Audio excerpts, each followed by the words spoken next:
Esse é o Movimento VOR, o podcast que une moda, qualidade de vida, esporte, empreendedorismo e muita endorfina, porque endorfina é a nossa matéria-prima. Vocês estão aqui ouvindo a Sabrine para a VOR. E agora a gente está no nosso segundo episódio. Como tudo na vida é treino, hoje eu me sinto menos nervosa, talvez um pouco menos só nervosa, mas ainda com muito friozinho na barriga, como se estivesse largando um Ironman. Está aqui na minha frente uma pessoa que é um ícone do nosso esporte mundial, com certeza. Fez coisas incríveis e antes de apresentá-lo, eu gostaria de convidá-los para escutar o nosso primeiro episódio, que foi com o Bruno Soares e o Thiago Vinhal, que deram um show aqui para a gente de empreendedorismo, verdadeiras mentes campeãs, exemplos de sucesso na vida através do esporte. Então, sem mais delongas... Eu poderia ter colocado todos os títulos aqui, mas a gente iria gravar um episódio inteiro só falando dos títulos. Então, eu vou começar assim, já dando um espanco. O único atleta brasileiro a ser campeão em todas as categorias, da base até a elite. Agora, atual bicampeão de XCM, que é a maratona do mountain bike, para quem não sabe. E, especialmente, eu coloquei aqui uma coisa muito incrível, porque você fez o Brasil conhecer, gostar e acompanhar o mountain bike, mesmo para quem não pratica essa modalidade, assim como eu. A gente vibrou, torceu, chorou e gritou o seu nome mais do que tudo. Nascido em Petrópolis, no Rio de Janeiro, hoje com 34 anos, apresento a vocês o pai da Alice, Henrique Avancini. Bem-vindo. Obrigado, Lá. Obrigado. Muito bacana falar contigo e obrigado pela introdução. Acho que de tudo isso, não tenho certeza, o que eu mais valorizo é ser pai da Alice, com certeza. Eu imagino. E o que mais me ensinou e que continua me marcando. Mas é uma jornada muito bonita como atleta profissional e enfim, é super legal, assim, toda vez que eu escuto alguém falando, poder refletir, olhar para trás e lembrar de algumas coisas, assim, isso é sempre muito bacana. Você tem noção exatamente disso? Que, assim, eu não te conhecia pessoalmente, muito provavelmente você não sabia nem quem eu era, mas você tem noção de que dentro da minha casa a gente ligava e gritava seu nome na hora que você estava passando? Isso foi muito pouco tempo, né? Uhum. E você tem noção que isso aconteceu em várias casas do Brasil e do mundo? Então, eu não tenho noção desse impacto, assim, nas pessoas e tudo que gerou, assim, a minha jornada, né, como atleta. Porque eu sempre me cobrei demais, assim, e até esse processo de autocobrança, uma coisa que gerou, acho que, não sei, de negativo e tal, mas de diferente, é que eu nunca me senti importante em nenhum momento, sabe? Acho que essa foi a forma de querer continuar melhorando e buscando mais coisas. Então, eu sempre tive uma dificuldade enorme de aceitar elogio. Sim. Para mim, assim, um elogio era quase uma coisa de...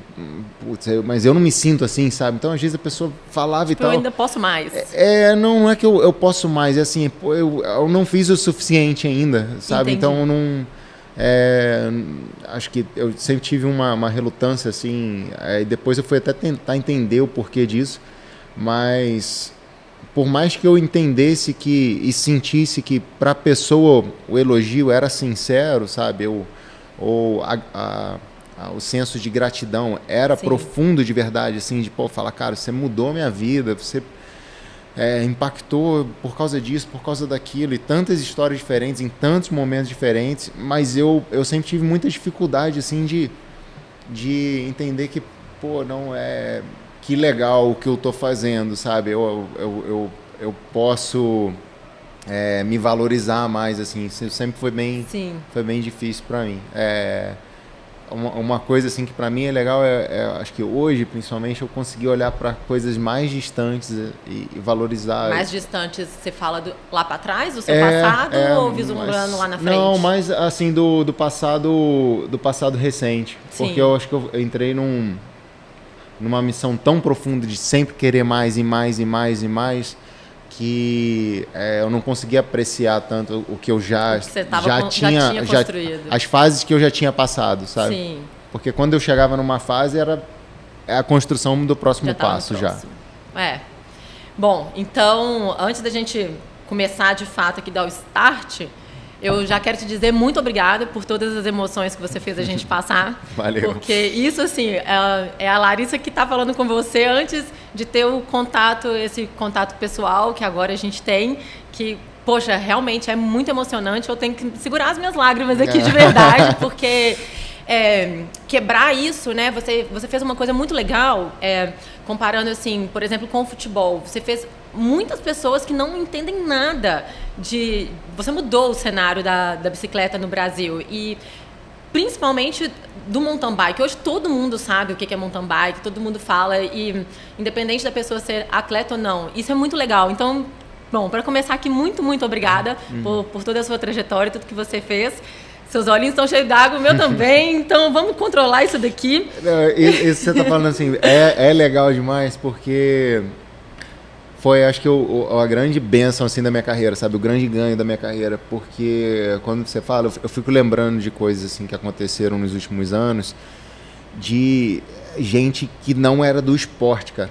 Não é nem que não era da bike, mas não era do esporte. Começou a acompanhar a bicicleta, fez o caminho completamente inverso, sabe? Não é que o cara comprou uma bicicleta, começou a pedalar, começou a gostar do esporte, sabe? Ficou sabendo que tinha um cara e começou a acompanhar. Foi completamente inverso, sabe? Tinha um cara, e aí o que ele faz? O que é esse esporte? Poxa, que legal, tem um cara que eu conheço que pedala, vou comprar uma bicicleta. E quando eu comecei a ver isso assim de uma forma...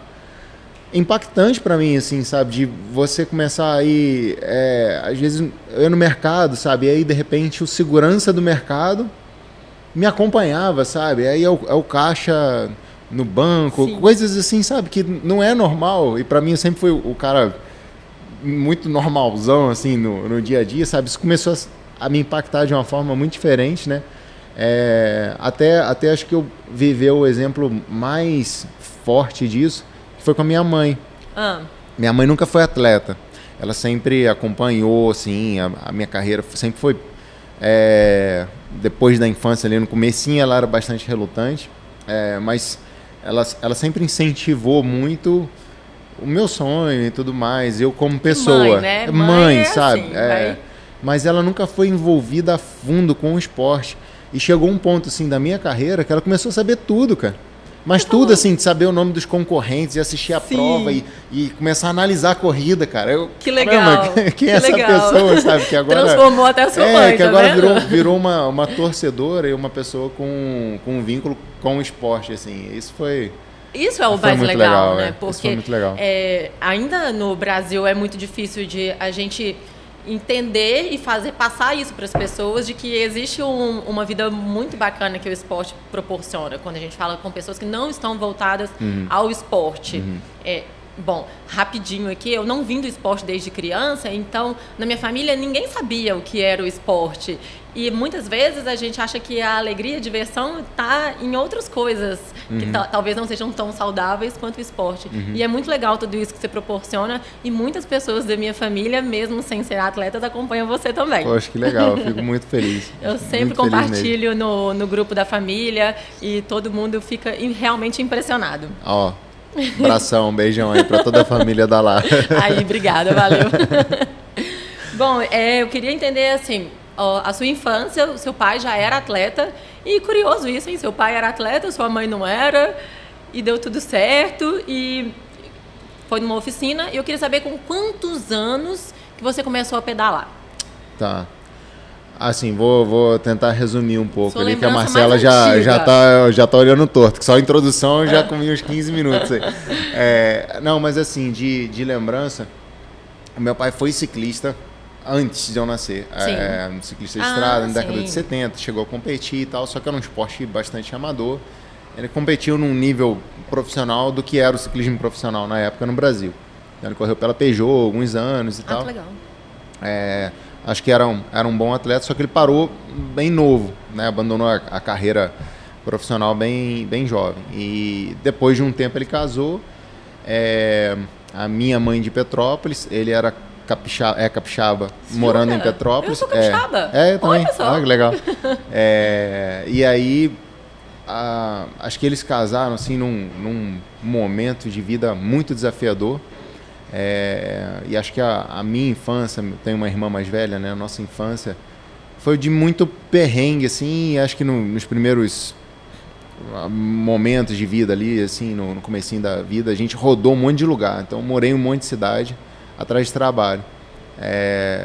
E aí, quando até minha mãe estava grávida, eu nasci em Petrópolis, mas eu fui produzido e os primeiro ano e pouco de vida ali eu passei na Bahia. Ah, que legal. Numa cidade que na época era bem de interior, assim, chamada cidade de Boa Nova. Uhum. E meu pai foi para lá para trabalhar em fazenda. Sim. Para trabalhar com produção agrícola, produção de hortaliças. E foi uma coisa que assim, não foi para frente e tal, não gerou tanto retorno. E chegou um momento que minha mãe começou a se preocupar, porque eu estava crescendo, minha irmã era mais velha já crescendo e não tinha nenhuma infraestrutura na época na cidade. Então ela começou a se preocupar, poxa, meus filhos não vão saber, eu que vou ensinar eles a ler e vai acabar aí, sabe? E aí chegou um dia que ela falou, ó, Rui, vamos ter que dar um jeito. Dá o teu jeito aí, tô te esperando em Petrópolis, tô voltando para Petrópolis. Caramba, que mulher corajosa. E aí ela pegou eu e minha irmã, voltou para Petrópolis, meu pai terminou o trabalho que ele tinha que fazer lá e tal, veio para Petrópolis depois também. E aí eu cresci em Petrópolis. Quando eu cheguei em Petrópolis, quando a gente chegou, a gente não tinha onde morar. Sim. E aí meu pai, ele acabou trombando com um cara que ele tinha conhecido antes, já tinha trabalhado numa firma de engenharia, ele era técnico em engenharia. E aí esse cara, ele tinha um sítio que ele tinha comprado, uma propriedade, e estava esperando para especulação imobiliária. E aí meu pai voltou da Bahia e tal, trombou com esse cara, o seu Arnaldo, e a gente não tinha onde morar, estava na casa de um parente, de outro. E esse cara, o seu Arnaldo, ele ofereceu o sítio pra gente morar. Quer ficar lá e tal, enquanto pra vender e tal. Cuida do sítio lá. Aí a gente ficou na casa principal, que era uma casa pequena. Mas a gente ficou na casa principal, assim, meio que até ele decidir com os sócios de quando ia incorporar para vender, o que ia fazer com aquilo. E isso, assim, foi 1991, se eu não me engano. E a gente acabou ficando ali até 2011. Então, eu passei meus 20 anos ali, infância, adolescência, nessa casa. E para mim, assim, isso foi um período muito doido da vida, assim, porque forjou muito meus valores, assim, de querer fazer pelo outro, sabe? Porque eu vivi a minha vida inteira, assim, a infância e a adolescência, eu vi muito meus pais ralando demais. E não colhendo, sabe? Não chegando a hora de ter o benefício, assim. Né? E era uma coisa muito doida, assim. Eu sempre tive muita coisa com casa, assim. Casa para mim lá era muito importante porque a gente passava por essa sensação constante no sítio, de não saber quando ia sair. Sim. Então, assim, sempre podia ser nos próximos 6 meses. E aí passava e tal. E foi assim 20 anos, cara, da nossa vida, sabe? E a gente não conseguiu tracionar a vida assim para comprar alguma coisa. Para ter a nossa casa e tal. Ou para ter condições de sair de lá. E foi muito bom porque assim, eu cresci no mato. E foi nesse sítio que eu aprendi a pedalar. Foi nesse sítio que eu construí a minha primeira pista. Que eu comecei a treinar. Que, sofri minha primeira queda grave. Isso criança. Criança. Então, a minha brincadeira de criança foi em cima da bike, sabe? Que legal. Eu fui uma criança muito diferente nesse aspecto, assim. Brincava, principalmente com meus primos, assim. Eu tinha um grupo de primos mais ou menos na mesma idade, que a gente foi criado quase como irmãos, assim. Mas eu brinquei muito sozinho como bike, só que pra mim era uma brincadeira muito séria. Eu competia contra mim mesmo, assim, eu dava a vida pra me ganhar, sabe? Isso como uma criança. E acho que foi uma grande vantagem, assim, eu poder ter o sítio pra ser livre pra caramba, assim, estar em contato com o mato. E aí nessa época, quando eu tinha meados desse período, foi quando meu pai abriu a primeira oficininha dele, a primeira lojinha. Que era uma lojinha no começo bem pequenininha. Você lembra o nome? Lembra, chamava Sports Authority, em Itaipava. Depois mudou o nome de novo, até virar Vancini Bikes. Mas é a loja dele desde 1996. Até Caramba. Hoje ele... É a mesma loja. Foi mudando o local e tal, mas né, ele tá no ramo desde então. E E aí a minha primeira bike foi um cliente dessa loja, nos primórdios ali, que entrou na garagem de casa com a bike no teto do carro. E aí partiu a bike e tal, virou um quadro sucata. Isso acontece muito. E aí o cara deu, assim, né? Na época era Sim. difícil ter acesso a material.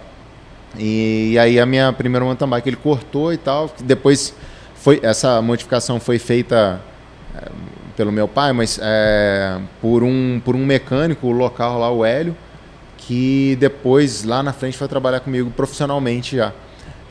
E foi o cara que fez a parte da soldagem, assim, de corte e soldagem dessa minha primeira mountain bike. E foi assim que eu comecei no esporte. Aí, quando eu ganhei essa primeira bike, com 8 anos, eu comecei a treinar e no final de 1997, eu fiz a minha primeira competição. Com 8 anos? Eu imaginava que era cedo, mas não com 8. Não, e eu já era bem sangue no olho, assim, sabe? Eu sempre fui muito mirradinho. Sempre fui, assim, o menor da sala, mais magrinho e tal. E, cara, eu era muito, muito abusadinho, assim, pô, de peitar. De peitar gente grande na escola, sabe? E na bike eu sempre fui muito assim também, que bom. Abusadinho. E chegou onde chegou, né? Eu quero saber um pouquinho de como que era você na adolescência. Se você saía, passeava ou era só bike? Tímido demais. Tímido, né? Eu tinha uma timidez assim que... eu sou muito tímido ainda até hoje. Eu tenho muita dificuldade de abrir diálogo com alguma pessoa e tal. Acho que o tempo e a profissão e a exposição me ensinou como atleta profissional e como... Então, assim, quando muda muito quando alguém sabe da minha história e pergunta alguma coisa e eu responder por uma memória, por uma experiência ou por uma vivência. Mas se eu gosto de uma pessoa e eu quero me aproximar da pessoa, eu quero falar, eu tenho uma dificuldade enorme. Então, assim, como adolescente, eu tive muita dificuldade, assim, até... Ixi, o primeiro beijo demorou pra caralho. Bom, eu tava querendo perguntar sobre isso. Vamos ver se ele vai soltar alguma coisa. Assim, pra ilustrar, eu sempre fui muito tímido, assim, sempre tive muita dificuldade com relacionamento. Bom, a gente já sabe, então, qual pode ser o seu próximo trabalho daqui pra frente e você começar a apresentar o podcast da Avó, porque aí você vai quebrar essa timidez rapidinho. Não, acho que, assim, eu não tenho problema hoje de falar sobre o que eu domino, sabe? Sobre o que eu vivi. Eu não fico nervoso assim para dar uma entrevista, para apresentar alguma coisa ou para dar uma palestra. Mas você dá muitas palestras? Eu recebo muitos pedidos. Sim. Eu seleciono bastante. Então acho que eu pego assim mais umas coisas que eu acho que são bem legais e tal, ou um ambiente que eu possa agregar bastante para as pessoas. Mas eu limito bastante. Acho que talvez agora eu possa abrir mais a agenda para isso. Eu fiquei curiosa aqui, que é uma coisa que eu não sabia. Você começou a faculdade de Direito. Uhum. E não completou. Não. Não. Eu saí para morar na Europa. Como foi essa decisão? Porque, teoricamente, não é uma coisa fácil, né? Porque é como se fosse o caminho natural de qualquer pessoa, né? Exato. Faz a faculdade, forma... Primeiro que assim, eu sou filho de pais que até então eles não eram graduados, né? Então, aquela coisa assim, de, putz, para subir na vida, meu filho vai se formar na faculdade. Uhum.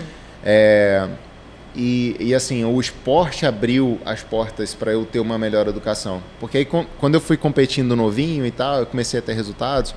Cara, eu comecei a ir para escola particular, curso de inglês, bolsa ou patrocínio e tal, não sei o quê. Uhum. Com 15 anos, assim, eu comecei a ter condições de ajudar em casa. Então, fazia mercado, comprava as coisas para casa. Muito legal. Ajudava a família, assim. Comecei a ser economicamente ativo dentro da minha casa. Já estava trabalhando, né? Eu já trabalhava, sabe? Já trabalhava, já contribuía. Eu já comecei a pagar minha escola quando eu tinha que pagar. Eu comecei a ajudar a faculdade da minha irmã quando eu era mais novo que ela e tudo mais. Então, para mim, isso sempre foi muito... meio que natural, assim. E você já tinha em mente que você queria viver essa vida? Você ia ser um atleta profissional? Não dava. Não dava. Isso era um sonho, mas não era uma possibilidade. Sim. Porque assim, quando você olhava, o que é um atleta profissional? As referências que eu tinha de atleta profissional, Cara, os caras, quando param de competir, tem que ir trabalhar. E aí, pô, tinha umas histórias assim, fulano parou e tal, não sei o quê. Tá fazendo o quê? Tá trabalhando num comércio, tá trabalhando num posto. Então, assim, o cara, ele... Parecia que os atletas não conseguiam desenvolver nada a partir daquilo ali. Não tinha... Abria uma loja, abria uma oficina, tentava se manter assim, mas não existia um mercado e possibilidades profissionais para você seguir. Você já pensava isso ali? Eu sonhava com isso, sabe? Eu gostaria, assim, o meu sonho era poder ganhar a vida pedalando. Mas era uma coisa tão difícil de mirar. E acho que com o tempo eu fui aprendendo, e aí foram coisas que foram caminhando, assim, para eu crescer profissionalmente, o esporte também precisa crescer no meu país. E acho que sair da faculdade foi muito difícil, porque tinha esse instinto de proteção dos pais. Só que meus pais, eles sempre respeitaram, acho que muito, assim, a minha decisão de orientar e... Ele é livre. Quer dar com a cabeça na parede e vai, então. Mas vai. Mas vai. E assim, eu consegui uma bolsa numa boa faculdade de Direito e tal. Eu tava indo pro 6º período já, quando eu tive o convite para ir para a Europa. Meu primeiro contrato profissional lá em 2009. E, cara, assim, ir para a Europa era uma imagem que a gente tinha, assim, de, resolver meus problemas. Putz, eu comecei todos os problemas de verdade lá, sabe? Tudo que eu tive de desafio na vida, quando eu fui para a Europa com 19 e 20 anos, para morar sozinho na Itália, em alojamento, sem... na época eu não falava a língua, não conhecia absolutamente ninguém. Eu ganhava 8 mil euros por ano. Cara, era assim, era a vida de sobrevivente, assim, sabe, na Europa. E aí vem o choque de realidade, que acho que foi a primeira grande lição que a minha carreira me ensinou, né? Eu fui para a Europa e tentei ser um europeu. Então, o que os caras fazem? Como que treina? Como que recupera? Qual é o calendário? Treina de qual período a qual período? Comecei a fazer... Eu virei um europeuzinho, importado do Brasil.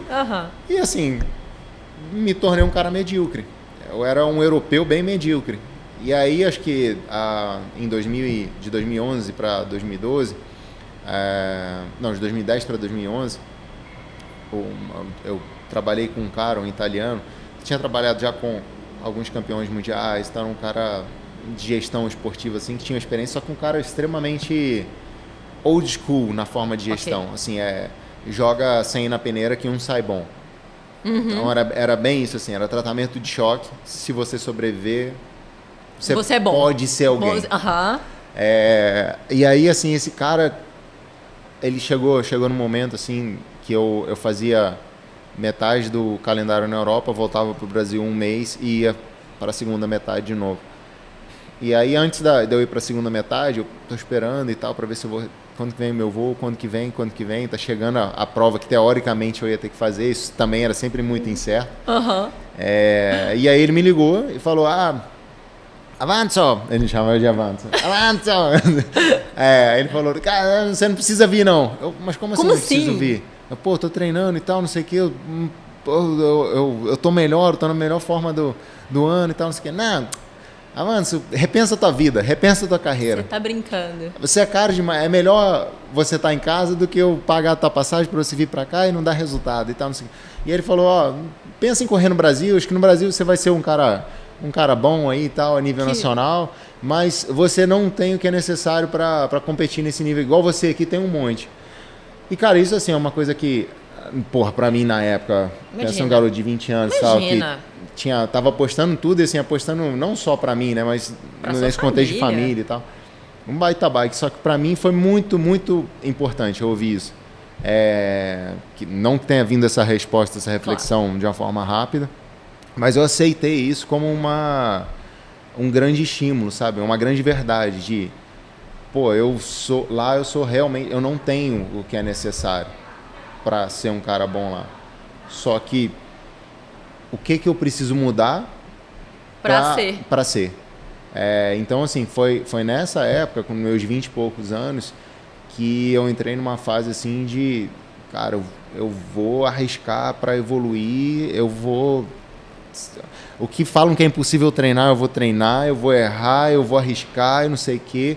E eu comecei assim a extrapolar de um jeito nesse aspecto, que errei pra caramba, obviamente e tal, mas que foi moldando esse meu caráter como atleta até chegar a um ponto que qualquer prova que eu ia, eu tinha certeza assim, se eu tô no mesmo nível que um outro cara, quando doer, eu vou ganhar desse cara, porque ele não sofreu tanto quanto eu sofri para chegar nesse nível.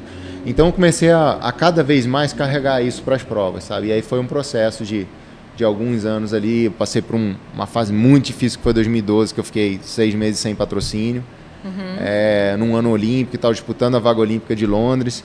E, eu fiquei correndo prova local, aqui tive que voltar para o Brasil, fiquei correndo prova local para trocar 6 por meia dúzia e não ter que... Putz, cara, não vou conseguir mais, vou ter que arrumar um emprego e tal, preciso fazer alguma coisa da vida. E aí foi quando eu entrei na Caloi. Nessa época também não tinha muita rede social, né? Não. Acho que assim, um pouco diferente. Tinha um pouco de rede social, mas eu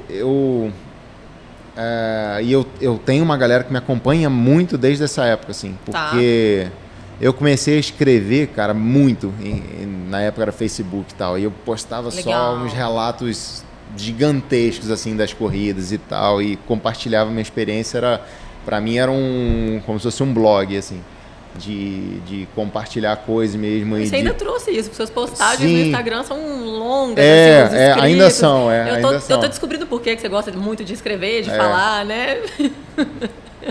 Gente, só pra vocês entenderem. A Marcela já fechou uma cara dali. Só pra vocês entenderem, é porque a gente veio pra cá no mesmo carro, e desde então era só esse o assunto, que o Avancini fala demais, ele fala muito, você não vai precisar de preocupar, que eu tava morrendo de medo. Eu fui muito tímido na adolescência, então tem muita coisa que ficou reprimida, assim, sabe? Né? Agora que eu consigo falar, eu tenho que falar, entendeu? Tem que falar, não tá gastando tanto tempo mais treinando, exatamente. Né? Tem uma coisa que eu queria te perguntar, até perdi o fio da meada aqui.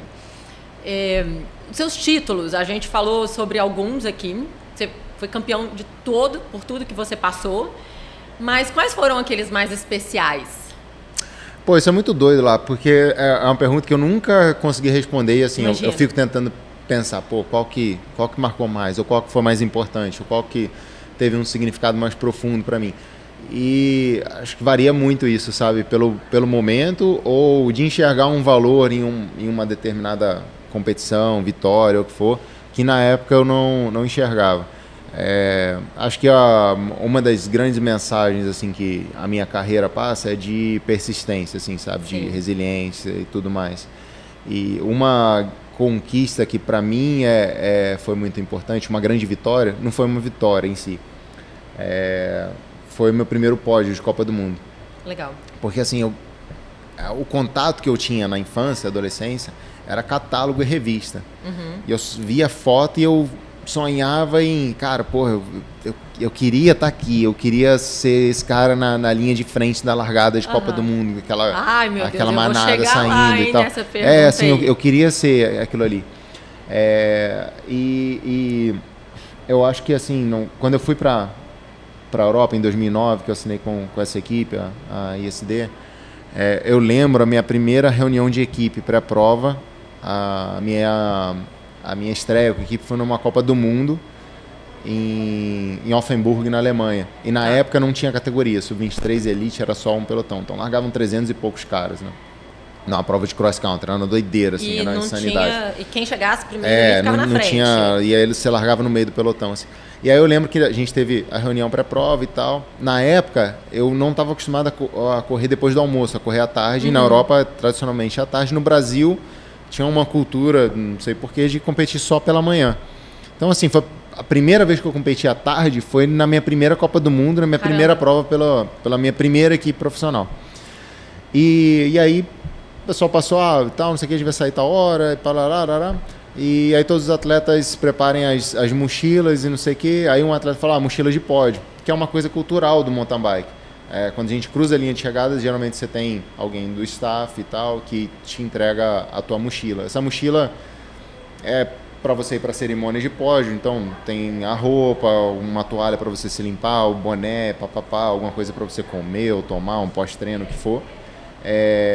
E aí, depois da reunião, ficou esse essa discussão de, mas pra gente não é mochila de pódio.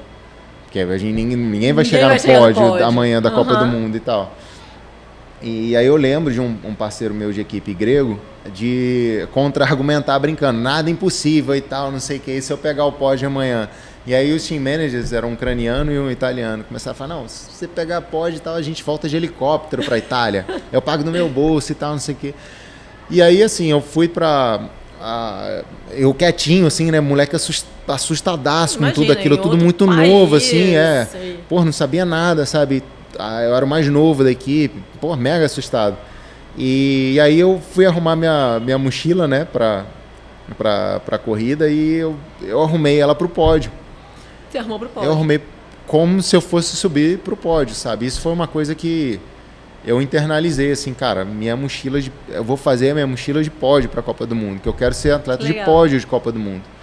E eu arrumei minha mochila de pódio de 2009, 10, 11, 12, 13, 14, 15, 16, 17 até 2018. Eu arrumei a minha mochila de pódio até eu usar ela, de fato, numa cerimônia de pódio.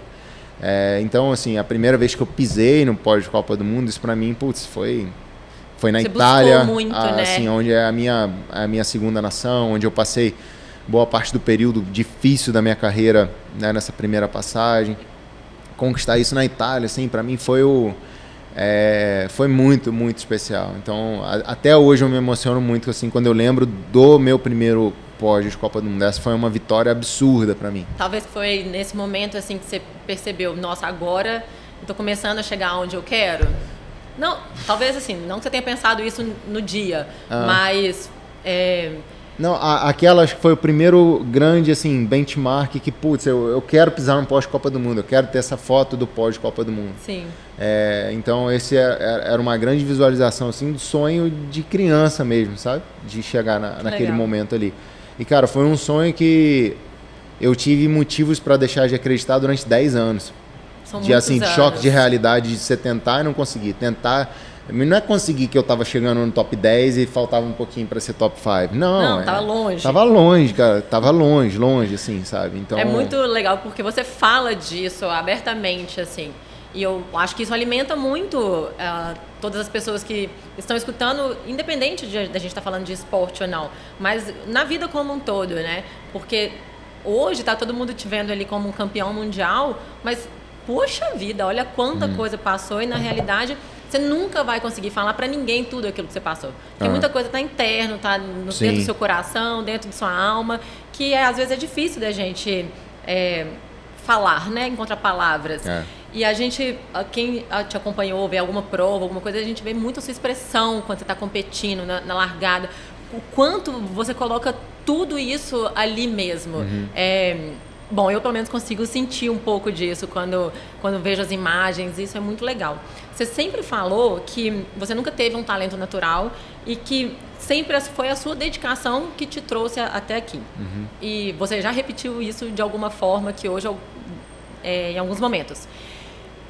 Teve algum momento ou alguma coisa que você fez assim na sua carreira que você acha que foi um grande salto? E eu digo assim, você já disse, 2018 foi um momento importante, uma vitória importante, mas talvez uma pequena coisa, poxa, eu passei a focar mais na minha alimentação, ou eu comecei a fazer meditação de manhã, porque nós somos um conjunto de várias coisas. Sim. Então, você é um cara que acredita muito em energia, já falou isso pra gente. E talvez você consiga imaginar um momento assim, poxa, né, eu passei a fazer isso e mudou muito pra mim. Poxa, lá, assim, eu realmente acredito muito até hoje, assim, que eu nunca fui um cara talentoso, né? Porque humanamente, a gente associa o talento à facilidade e à naturalidade de absorver um conhecimento, uma habilidade e executar. Então, assim, eu acho que a falta de talento, ela pode ser preenchida por essa dedicação e paciência. De entender, assim, que quase todo ser humano consegue chegar a um determinado nível de performance, a uma determinada faixa de performance. Só que tem gente que chega em 1, 2, 3 anos, tem gente que tem que buscar isso a vida inteira para talvez experimentar isso durante um breve momento da vida. E eu não sei o que é melhor, eu não sei o que tem mais valor. Eu sei qual tipo que eu fui, né? Eu sei claramente que eu fui esse tipo de que teve que buscar e acreditar durante muito mais tempo até ter esse gosto.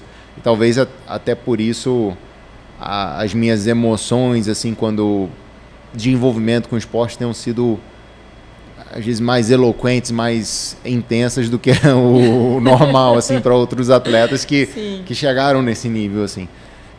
Então eu acredito de verdade nisso, assim, que eu não vejo como uma virada de chave. Eu acho que ao longo do seu caminho você constrói ferramentas e é necessário o atleta, e a gente como pessoa, assim, aprender a usar a ferramenta e colocar todas as ferramentas juntas. Então, uma coisa que eu tenho um pouco de dificuldade, não estou falando que seja errado e tal, mas eu tenho dificuldade de associar aquela coisa quando as pessoas perguntam, mas quanto que é físico e quanto que é mental? É muito difícil mensurar, né? Não, eu acho que não existe medida. Ou melhor dizendo, não existe essa divisão. O que existe, assim, o que é o seu todo, quais são as suas ferramentas, os seus recursos, e qual é o seu equilíbrio. E aí isso a gente às vezes confunde com mental e tal, preparação mental, o que for, mas eu acho que é muito mais amplo do que somente isso. O quanto que esse campo tátil de coisas construíveis conseguem ser equilibrados por essas coisas que são sensoriais. Legal. E aí, com isso, achando esse equilíbrio, você consegue montar o teu quebra-cabeça. Eu acho que essa é a melhor analogia que eu consigo fazer, sabe? Como você vai montar o teu quebra-cabeça. E aí, às vezes, não é uma imagem ainda tão grande de tantas peças e tal, mas é importante você montar o teu quebra-cabeça. Se são 4 peças, monta o de 4 peças. Se são 1000 peças, monta o de 1000 peças. Gostei muito disso. E você só entrega o teu melhor quando a imagem tá toda encaixada, né? Quando todas as peças se encaixaram. E aí é que você tem a real percepção de, é isso. Eu acredito demais nisso, assim, sabe? Muito mais do que, eu tenho que treinar o físico e depois eu tenho que treinar a cabeça e 70, 30, porque 50, 50. A gente é uma coisa só, né? A gente é uma coisa só e é uma coisa, sei lá, tricotômica, né? Corpo, mente e alma. É o que eu acho, gostei muito de você ter falado isso, eu acredito muito nisso, mas não é o que a maioria das pessoas falam. Então, às vezes eu até acreditava que o que eu estava pensando não estava tão certo. Mas agora, não sei se é certo ou errado. Não tem certo e errado, mas agora eu já encontrei um grande exemplo, né? Que pensa assim também. Muito legal. Obrigado por compartilhar. Então, 2 etapas da Copa do Mundo. Você já foi campeão. 2 mundiais. Etapas da Copa do Mundo foram 5. Caramba. Olha, me passaram informações erradas. Então, peraí, vamos lá. XCC e XCO. Por mais que a gente viva esse mundo, existem pessoas que estão nos ouvindo, e eu espero que existam pessoas que estejam nos ouvindo que não saibam que seja isso. Porque assim a gente está aumentando o nosso leque de pessoas que vão passar a conhecer o esporte. Então, XCC e XCO são coisas completamente diferentes, né? Um é curto, o outro... assim, o mountain bike ele tem as suas variações. Acho que o paralelo que a gente dá para fazer é a mesma coisa com as provas de atletismo. 1000 metros, 5000, 10.000, meia maratona, maratona. E no cross country, no mountain bike, a gente tem as modalidades de cross country, off-road, né? Que tem muito, né, essa coisa relacionada à duração. Tem algumas diferenças do tipo de percurso, duração de subidas e tal, mas basicamente o CC é a prova mais curta, o short track, uma prova de em torno de 20 minutos, super intensa. O cross country olímpico, que é o XCO, é uma prova que fica entre 1h20 e 1h40 de duração. Então é uma modalidade que mistura muito elementos de endurance com elementos de explosão e muita pilotagem, muita técnica também. E tem a modalidade XCM, que é a modalidade de endurance, é uma modalidade de provas mais longas. O campeonato mundial, o mais recente, foram 4 horas e 15, 4 horas e 14, se eu não me engano, de prova. Então muda muito essa duração. Além disso, a gente tem as stage races, que são provas de múltiplos estágios, múltiplos dias, que você compete por 6, 7, 8 dias, né? Todo dia uma prova diferente.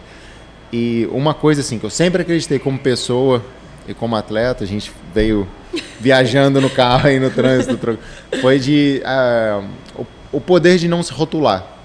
De não falar, eu sou bom nisso e não sou bom naquilo. Ele está falando pra mim mesma, tá? Só pra vocês entenderem. Eu sei que tá se acusando.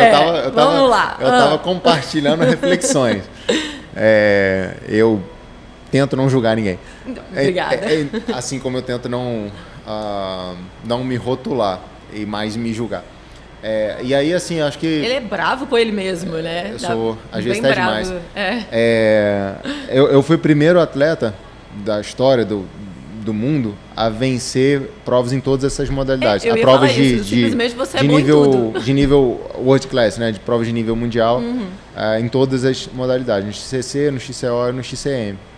Depois, em 2021, teve um neozelandês, o Sangaze, que conseguiu vencer também um mundial de XCM, e ele tinha vitória nas outras provas. E são formatos diferentes que demandam qualidades diferentes. E, cara, isso é uma das coisas assim que mais validaram o meu discurso, sabe? De, pô, o cara comum, o cara normal consegue fazer coisas extraordinárias, né? Então, sim, eu sempre, sei lá, quis compartilhar essa mensagem. E acho que conseguir bater os melhores do mundo, mesmo que tenha sido 1, 2 vezes e tal, mas em formatos diferentes, em velocidades diferentes, em duração diferente, isso para mim acho que é a maior comprovação que eu podia dar de que, cara, isso é uma coisa que a gente pode e seria ótimo se todo mundo acreditasse. Meu Deus, é assim, você é bom em absolutamente todas as... Não. Eu me tornei você bom, se tornou, ok. Ou eu consegui performar bem, desempenhar bem. Isso é muito incrível. Em coisas que eu não era bom. Eu nunca fui bom até na escola, até em esporte, assim, eu nunca fui muito bom em nada. Nem na matemática? Não. Nada? Eu nunca fui muito, assim, eu nunca tive, acho que esse lance do talento, sabe? É por isso que eu acho que assim, a gente se engana de, pô, cara, o que é meu talento? É onde eu tenho a facilidade e a naturalidade, né, aquilo que eu falei. E eu nunca, cara, eu não tinha facilidade em nada, só que tudo que na vida que eu me dediquei, me esforcei durante mais tempo, parece que eu me tornei muito bom, me tornei referência em qualquer coisa, assim, que eu vou aprender isso aqui e tal, e de repente as pessoas chegam e falam, pô, cara, você é muito bom nisso e tal, não sei o quê.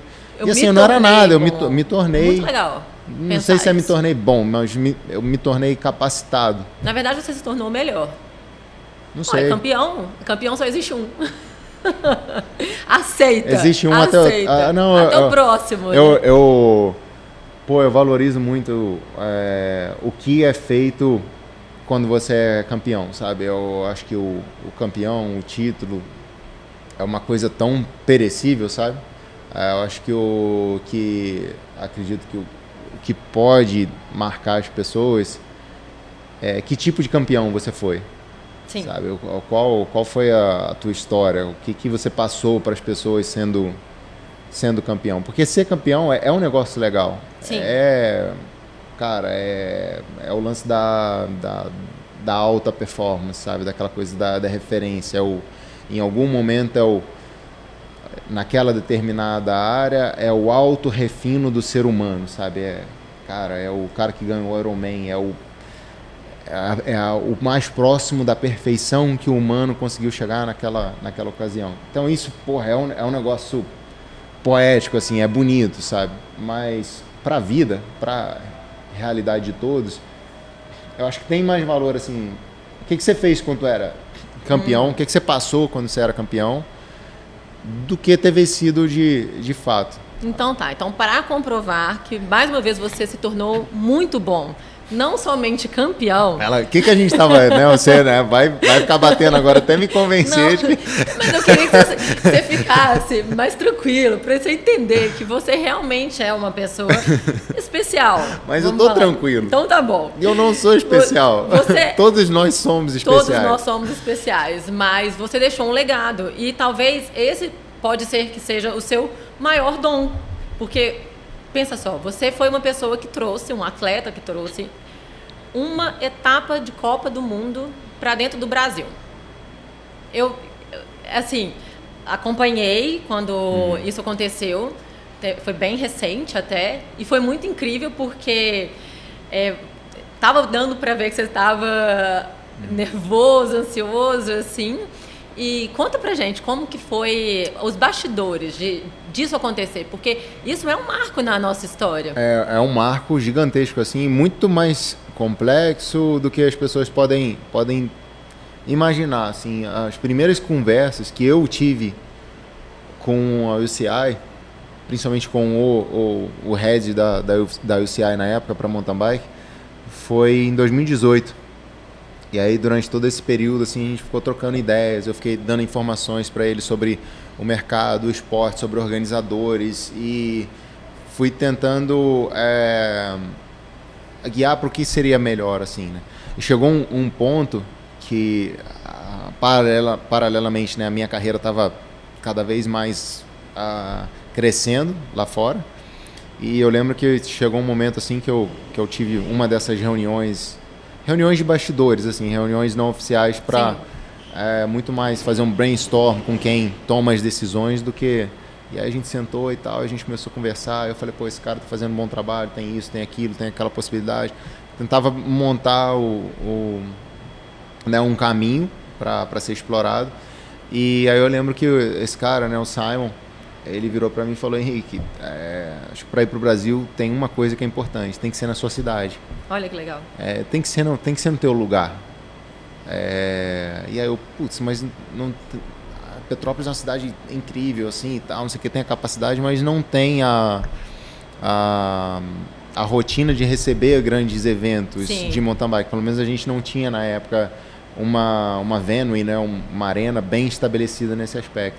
E aí teve que desenvolver tudo isso e tudo mais. E para mim, assim, foi a corrida mais diferente que eu vivi na vida, assim, por vários motivos. Primeiro que eu estava passando por um momento muito difícil pessoalmente meu. Eu estava muito em forma, mas 2021, 2022 foram os meus melhores anos como preparação. Sim. Foram de longe, assim, os meus melhores números e números realmente absurdos. Foram anos que eu não entreguei bons resultados, principalmente por um momento pessoal e quanto que isso me impactou mentalmente. Então tinha uma dificuldade enorme de transferir a performance que eu tinha no cenário de competição, assim, nas corridas. E foi uma carga enorme, assim, nesse aspecto de, pô, eu queria, sabe, dar um show, dar uma contribuição para as pessoas, além de ter levado o evento para lá, né? Eu queria que eu fosse parte do show. Para mim, uma grande lição, assim, foi eu não ter performado maravilhosamente bem. Acho que eu ainda andei legal, assim, tipo, teve vitória no short track até o final ali. Foi uma prova que até poderia ter vencido, mas é uma prova muito dinâmica. Terminei na 4ª colocação. E no cross country andei um bom tempo ali no pelotão de ponta e tal. Acabei terminando um pouquinho mais atrás, na 13ª posição. Mas foi importante para mim eu não ser destaque por resultado, sabe? Porque valorizou demais a experiência para as pessoas. Não sendo um brasileiro, acho que assim, seria muito intenso para as pessoas se um brasileiro vencesse no Brasil e tal. Entendi. E acho que isso mascararia muito o real valor da experiência, assim, do esporte, do significado do momento. E acho que eu não Talvez performar tão bem, ganhando uma dimensão ainda maior. as pessoas entenderam assim, cara, porra, foi muito intenso, muito emocionante para quem esteve presente. E acho que as pessoas entenderam que assim, putz, é muito mais do que o resultado, Exato. sabe? Porque o resultado em si, que a grande maioria almejava, não veio.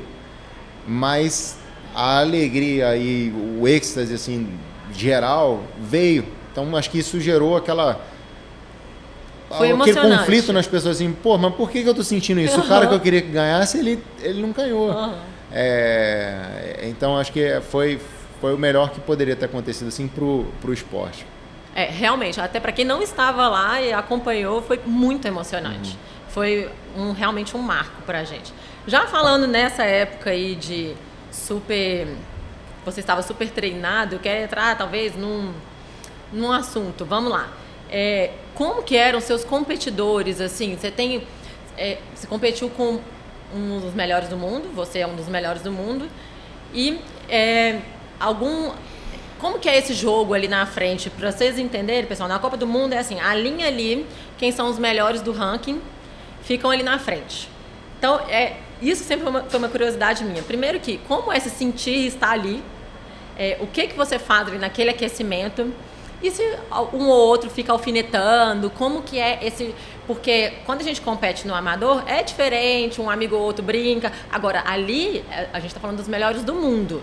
E provavelmente deve ter caras que são muito legais, mas deve ter outros competidores que devem jogar baixo, que, enfim, devem fazer algumas coisas que passam umas rasteiras na gente. Uhum. Eu acho que assim, a primeira coisa que o atleta amador tem dificuldade de entender é essas rasteiras não transformam um cara num cara não legal. Legal. Eu acho que existe a ética, existe assim a moral de cada um e de cada cultura, que muda bastante. Mas nessa modalidade, é uma modalidade assim, você precisa performar bem e muitas vezes você precisa limitar a boa performance do teu concorrente.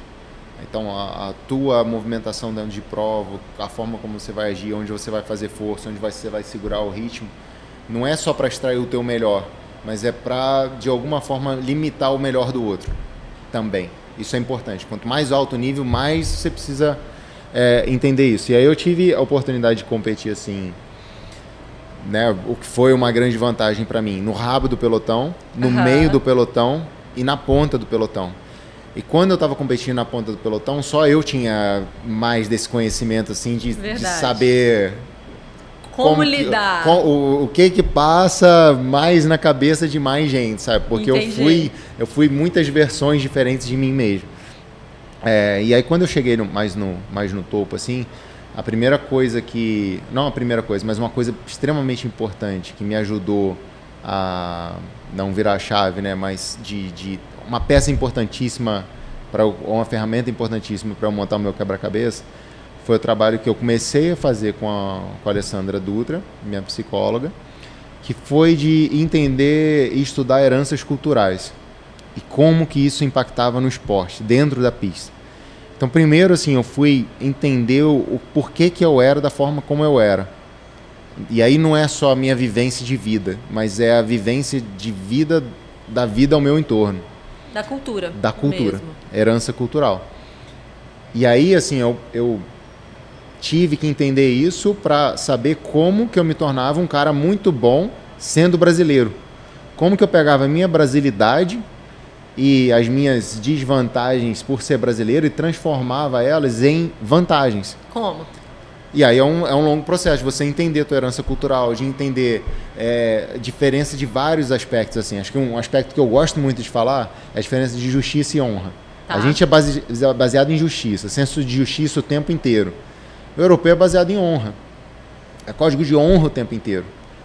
E isso é completamente diferente. Assim, uma experiência que eu passei em 2010, numa prova de abertura de temporada no Chipre. Pô, moleque novo e tal, cheguei em forma pra caramba. E aí, primeira volta, eu tô andando ali no grupo, segunda volta no grupo da ponta e tal, com os campeões mundiais, campeão olímpico, tá, uns caras muito grandes.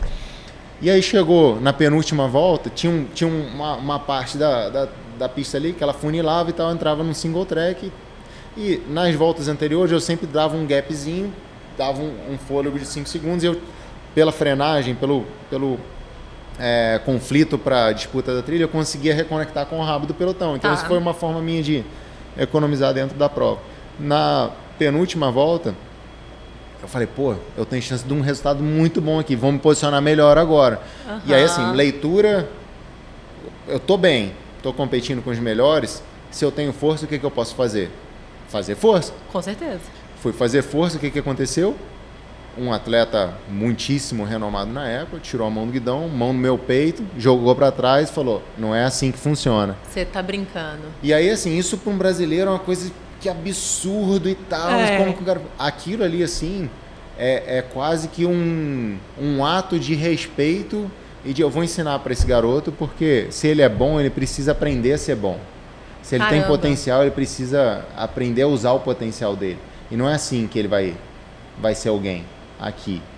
Existe a honra. Então você precisa conquistar o teu espaço. E aí esses são tipos de coisas que na época, pô... Como assim? Eu não falei nada o cara era um ídolo, sabe? Assim, pô, vou falar... Eu baixei, inibiu, sabe? Eu baixei a cabeça. E isso, assim, óbvio que o cara faz para proteger a performance dele. Porque, querendo ou não, ele já conquistou aquela posição. Mas também é um ato de honra. Entendi. A honra que ele conquistou para chegar a esse estágio de ele ser o cara que tira a mão do guidão, bota a mão no peito do moleque, joga ele para trás e fala... Aqui não. Aqui não é assim. Pode ser, você pode me ganhar, mas você vai me ganhar, você tem que primeiro ir para a ponta no começo da prova, puxar um pouco, você tem que mostrar que você não vai errar na pilotagem em algum ponto, você tem que mostrar que você não vai abaixar o ritmo da prova. Tem todo um contexto, assim, até o cara... Pô, esse cara aqui, ele competiu de uma forma muito mais honrosa do que eu. Então, a honra é conquistada. A honra é dele. E pode ser que isso varie, assim, sabe? Teve uma prova, a primeira grande vitória assim, que eu tive na Europa, foi em 2013, na Bundesliga, na Alemanha. E eu ganhei de um cara que era um desses caras, talvez ou mais para mim, que eu ficava olhando foto de catálogo e revista, que era um espanhol, José Antônio Hermida, campeão mundial em 2010 e uma lenda do esporte, assim, um cara de muita presença, tal, um dos atletas talvez mais carismáticos que passaram pelo esporte. E ele correu acho que 10 anos por uma equipe alemã, uma das principais equipes da história do mountain bike, e o único país, assim, um dos poucos países onde ele nunca venceu nenhuma prova profissional foi na Alemanha. E eu ganhei dele essa prova no sprint. E assim, eu era um moleque na época, era o meu segundo ano de elite, tinha 24 anos, eu estava competindo com uma Caloi que tinha sido lançada no Brasil e tal, para revolucionar, com uma tentativa de revolucionar a marca, que depois revolucionou o mercado no Brasil. Mas era uma bike, não era high-end, sabe? Era uma bicicleta de 10,5 kg na época. Eles estavam lançando, a marca que ele corria era Merida, eles estavam lançando uma nova bike que pesava 8,5 kg. Nossa. E eu ganhei do cara com uma bike 2 kg mais pesada, sabe? Assim, um Como moleque assim? E tal, o cara campeão mundial. E eu lembro que depois da prova, e assim, eu tive proatividade dentro da corrida o tempo inteiro. E ele correu com outros 2 parceiros de equipe em nível bastante alto. Esses 2 parceiros de equipe trabalharam por ele na prova. E aí, assim, a gente fez uma fuga e era eu revezando principalmente com um holandês, com o Ruud van Houts, que era parceiro dele, e eles se preservando e tal, porque, cara, era importante para o time, para a marca e para ele vencer a prova. E eu, puxando mais do que os caras e mais do que os caras, e tomava a frente no trecho mais plano, no trecho de vento e tal, para, assim, eu ter o direito de estar ali, sabe? Eu bati o cara e assim... Acho que foi o primeiro grande cara que me passou a me respeitar demais, sabe? Que legal. Depois da prova, ele ficava me olhando assim, perguntando e tal. Como ele queria assim? saber mais da minha vida e o que você vai fazer, mas você vem para correr mais provas na Europa. E depois disso, assim, até hoje, eu tenho uma relação assim, de extremo respeito mútuo com ele. Mas é o lance eu não ganhei o cara e venci o cara. Eu, com honra, o bati, sabe? Sim. E aí o cara que tem a honra também, ele valoriza isso mais do que qualquer coisa, sabe? Porque aí não é a valorização do potencial, do talento. Cara, esse cara, não sei nem se ele é talentoso ou tem potencial não, mas o que ele tem, ele entrega com honra, sabe? E acho que isso é uma das diferenças, assim, né? Voltando a esse lado de entender o brasileiro. E essa tal dessa honra, o Nino Schutter tem? Tem. Tem. E é super tranquila? Não, acho que o Nino, assim, não esperava que você ia trazer meu tormento de sempre, né? As pessoas acham que eu falo porque, sei lá por quê, mas eu consegui me desenvolver muito no esporte porque nesse processo de ter que aprender e de ter tempo para aprender, eu tive que estudar muito o esporte. E assim, estudar muito o esporte é estudar muito quem determina os níveis do esporte. Sim. E ele, durante um bom tempo, ele não só determinou o nível mais alto, mas ele destronou o cara que determinava um nível mais alto. Entendi. Então a gente teve, na história da modalidade, a gente teve campeões mundiais, olímpicos e tal, mas teve 2 grandes referentes de geração. O francês Julien Absalon e o Nino Schurter. E os 2 foram contemporâneos durante um tempo. E o Nino começou a bater o Julien Absalon, que era o cara imbatível, durante alguns anos. Então, assim, não é só que o cara chegou no nível mais alto. Ele... tirou... Ele subiu o nível mais alto. Existia o que era o nível mais alto e ele ampliou isso. Ele levou para uma nova escala. Então, assim, eu comecei a ver que, porra, como é que esse cara é tão bom, assim? E aí eu comecei a estudar ele, até justamente com trabalho com a Alê, eu comecei a mapear mentalmente todos os atletas, os grandes atletas, assim, os que eu queria que fossem os meus concorrentes. Ou os que eu queria, enfim, tá brigando ali. E ele era o cara que tinha mais recursos, então foi o cara que eu mais estudei, que eu mais mapeei, que eu mais analisei de comportamento e tudo mais. A cultura suíça foi a que eu mais estudei. Legal. Raízes, antepassados, por que o cara fala de tal jeito, por que o cara age de tal forma, por que esses caras não são bons em quase nenhum esporte de verão e no mountain bike eles são os melhores. Então, assim, eu fui cavucar até o fim. Então, ele se tornou para mim assim, um grande referente de estudo para eu entender a modalidade, para eu entender as escolas europeias, a escola suíça e tudo mais. Muito legal esse trabalho. Então, eu acho que assim, a questão da honra, existe a honra, mas existe sempre o lugar de quem conquistou mais a honra. Então, acho que aquele lance que eu passei com o belga lá, do cara botar a mão no meu peito, até o cara não fazer isso e até assim você ter o direito, entre aspas, de poder de estar na frente competindo, bater de frente para frente a frente, existe o processo de inibição. Sim. Então, acho que assim, o processo de inibição é o cara protegendo a performance dele. É escroto? Pra caramba, mas é parte do... parte do entendimento do que é a modalidade de alto rendimento, cara. E acho que esse é o lado... Talvez difícil, assim. Você precisa ser sangue no olho, você precisa desejar... Eu nunca desejei... Até um conflito interno assim, que eu tive foi quando eu queria ser um dos melhores e tal. Chegou um ponto que assim, eu queria ser o melhor e ele era o melhor. Então, assim, eu queria bater ele. Isso me trouxe uma emoção que eu nunca tinha sentido na vida, que era a forma como eu traduzia era, eu quero o mal do cara. Só que eu não quero que aconteça nada com o cara. Você quer mas que assim, ele é quase um desejo que eu tenho melhor. Eu queria voar nesse cara, assim. E a forma de eu voar no cara eu dividir uma curva com ele, eu ganhar ele no sprint, aí eu, botar ele pra sofrer na subida e tal, não sei o que. Quando ele estiver bufando, eu olhar na cara dele. E não tá bufando, engole o bufando. Então, assim, a forma de você ter aquela gana e você tem um referente.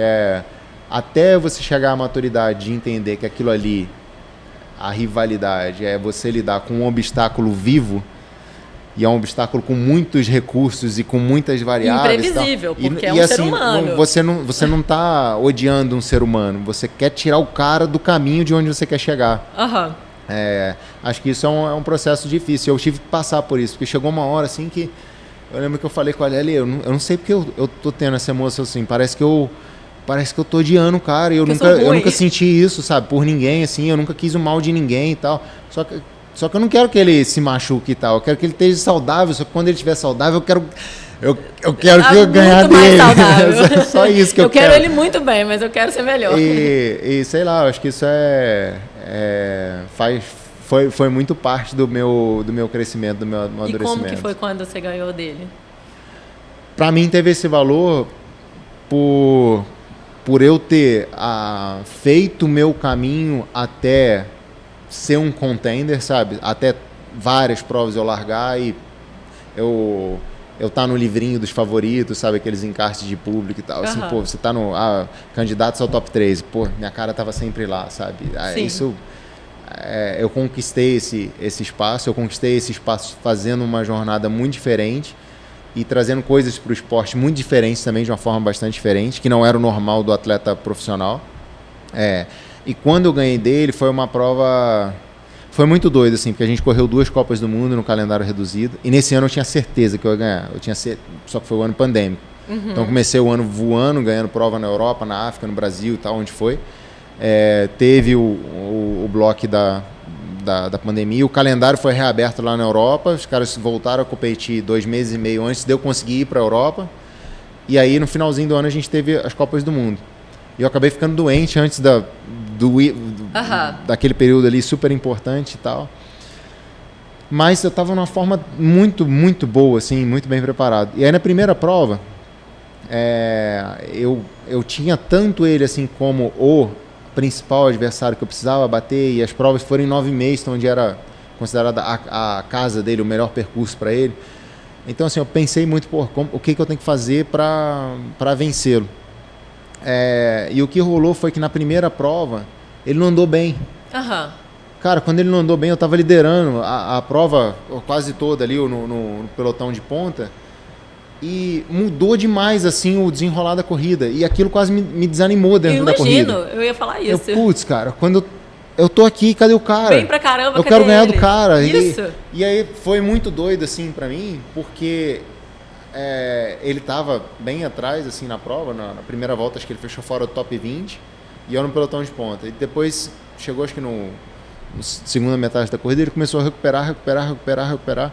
Só que eu me desanimei tanto dentro da corrida, de fato, assim, eu me perdi dentro da corrida de, a própria adrenalina assim, foi embora. A vontade de ganhar uma Copa do Mundo, mas eu queria ganhar uma Copa do Mundo competindo com um cara que é bom mesmo, assim, Sim, sabe? claro.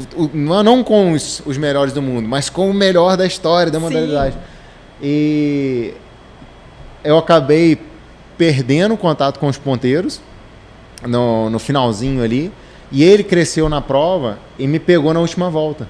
Olha só. E a gente disputou o sprint, e foi a única vez em toda a minha carreira que eu perdi um sprint para ele. Perdi só. Cara, foi pro photo finish e tal, foi nada, assim. E, cara, aquilo mexeu comigo, assim, cara, e eu fiquei assim, tomara que isso motive ele, cara, tomara que ele venha pra próxima, assim, no melhor dele e tal, porque eu vou precisar disso.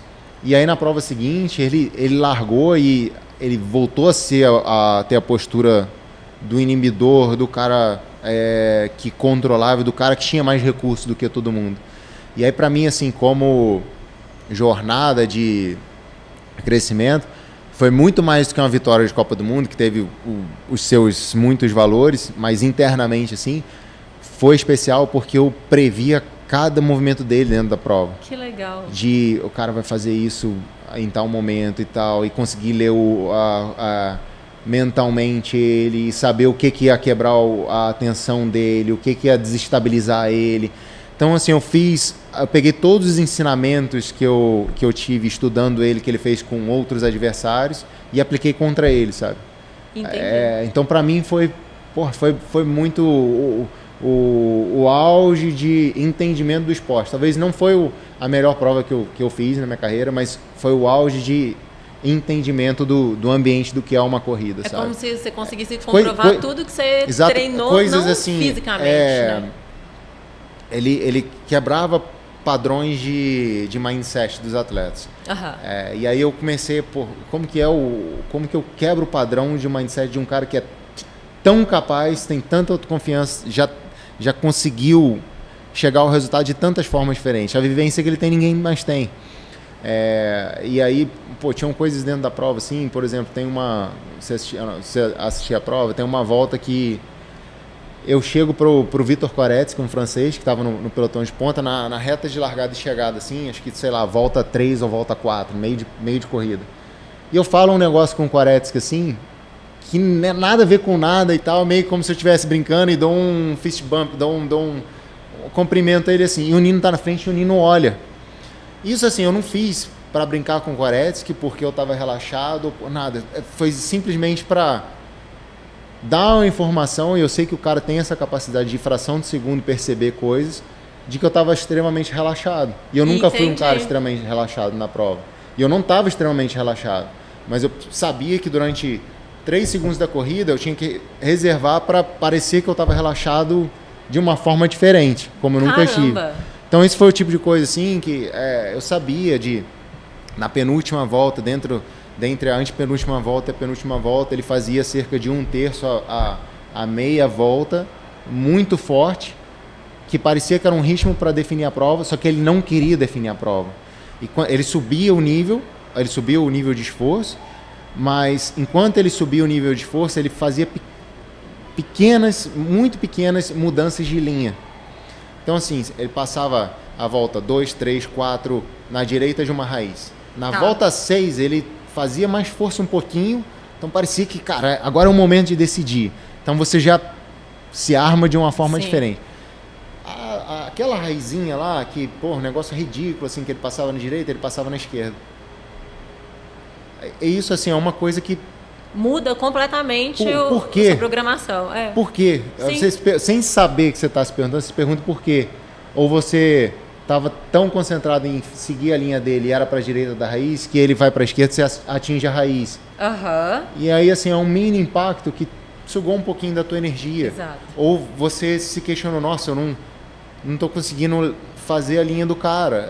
São coisas assim muito pequenas que o cara faz. E ele fazia isso por ele começou mesmo. Experiência, cara. Pra poder... E aí ele começava assim agora eu sei que essa raiz aqui e tal, não sei o que, ele ia pra esquerda, eu na direita e normal e tal. E isso foi assim, uma série, foram muitas coisas dentro da prova.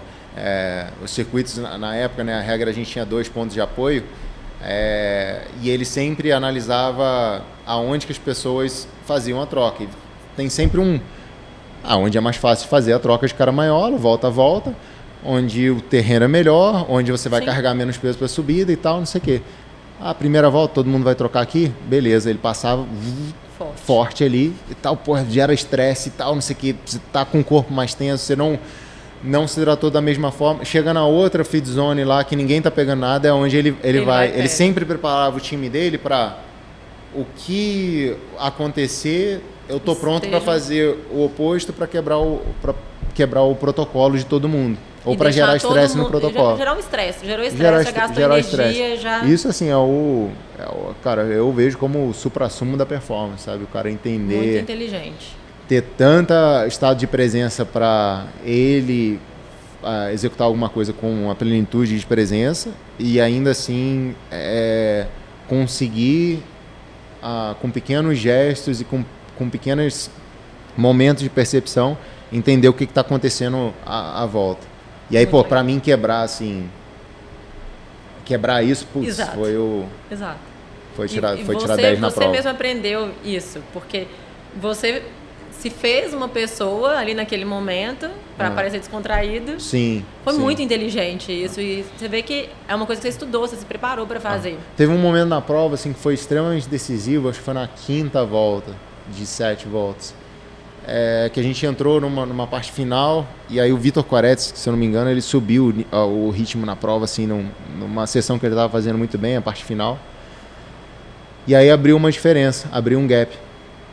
E tinha essa reta oposta aqui de ida e de volta. Tá bom. Só que eu estava seguro assim, eu fiquei controlando até 10 segundos, eu tenho gordura. Até 10 segundos eu posso deixar esses caras abrirem. E aí eu fiquei na 4ª roda, atrás de um outro cara, de um dinamarquês. E quando a gente fez a 180 e passou aqui, eu estava na roda dinamarquês a 10 segundos deles, sendo o Koretsky na ponta e ele em segundo. E quando eu cruzei com ele, assim, eu fiz a expressão de mais cansado e derrotado que eu pude.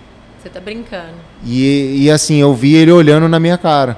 Nesse momento, ele saiu da roda do Vitor Koretsky e foi para a ponta.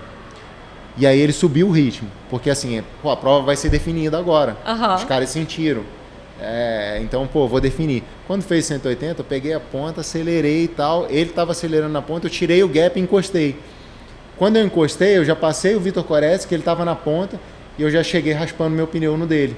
Quando eu raspei o pneu no dele, ele olhou e viu que era eu. Quando ele viu que era eu, ele diminuiu o ritmo. E não é uma postura que era padrão dele. Entendi. Aí eu quebrei o padrão dele. Você quebrou o padrão dele. Muito incrível. É muito legal saber esses bastidores. Isso é muito doido, assim. Não é uma coisa que você entrega todo dia, toda a prova, né? Acho que isso nem que você aprendeu rápido, demorou muito, você ficou estudando. Nem que é fácil de replicar também, assim, Sim. uma vez que você fez, Foi um momento muito especial ali. Agora, já que a gente ainda está falando sobre performance você foi um cara, assim, a sua carreira inteira você não falou muito da sua vida pessoal, nunca expôs tanto, e também nunca foi de abrir muito sobre dados, treinamento, como que era o seu treinamento, mas vamos ver se você pode satisfazer. Você pode, é bom. Porque assim, aqui comigo, mulheres que estão ouvindo e nos assistindo. Essa coisa que eu vou perguntar aqui agora, se você é do esporte ou não. Já corta. Se você tem um homem, um marido, namorado, ficante, paquera, que pedala e fala a palavra watts, meu amigo, você pode saber. Ele falou com você assim, amor, hoje eu pedalei para tantos watts. Finge que você sabe o que é. E você vira e fala assim, tá forte, hein? Tá forte, muito forte. Mas, voltando aqui aos nossos números, se o cara falou que fez, nem que ele tenha feito 1 minuto, 30 segundos, 300 watts, é bom. Entendeu? 300 watts é bom. Não importa o peso dele, mas é bom. E aí, para satisfazer os egos dos homens, porque homem, eles medem a sua virilidade, a sua masculinidade pelo número de watts. Isso aí vocês podem ter certeza. É assim que eles competem. Fala pra gente qual foi a sua... Foi campeão mundial, mas quantos watts? Quantos watts, exato. Não importa. Campeão mundial, cara. O que importa? O que importa? Não, é exatamente isso. Qual foi a sua potência agora no seu... Não, porque se eu não te perguntar isso assim, quando eu chegar ali no meu é o auge da intimidade, né? Porque assim, vou invadir... Como que eu vou invadir a intimidade do atleta, né? Quantos watts? Pergunta quantos watts. É porque assim, se eu não te perguntar isso, na hora que eu chegar na pergunta se já cometeu algum crime? Não. Pergunta quantos watts. Qual foi a sua NP? Qual foi seu watts nessa última vez que você foi campeão mundial no XCM? Então, eu nunca compartilhei... Não é que eu nunca compartilhei, até compartilho e tal, mas é muito pela minha crença também em torno da performance, sabe? Acho que isso é uma parte extremamente importante, mas é mais uma pecinha do quebra-cabeça somente. Concordo. Então, por isso que, assim, eu tentei sempre enxergar mais as pessoas. Olha mais pro resto, sabe? Porque isso, assim, a maioria já olha. E é uma parte muito importante de olhar. Mas, olha pro resto também, olha para os outros meios de você encontrar um jeito de desempenhar, um jeito de performar. No Mundial, assim, foi uma prova boa, e no mountain bike às vezes é difícil falar isso, de expor o que é o esforço, porque assim, foi uma corrida extremamente técnica, absurdamente técnica, de XCM, assim, de longe, a que mais demandou de pilotagem em mim, assim. Sim. E de esforço de pilotagem. O estresse mental é muito grande. E esforço de pilotagem também, 0 watt. Uhum. Então, assim, aonde eu realmente me machucava as pernas, assim, de começar a puxar, embolar uma câmera e tal, não foi pedalando, não foi aplicando watts, foi segurando a bike, foi tentando ser rápido e tal, foi corrigindo o erro de tal, não sei o quê.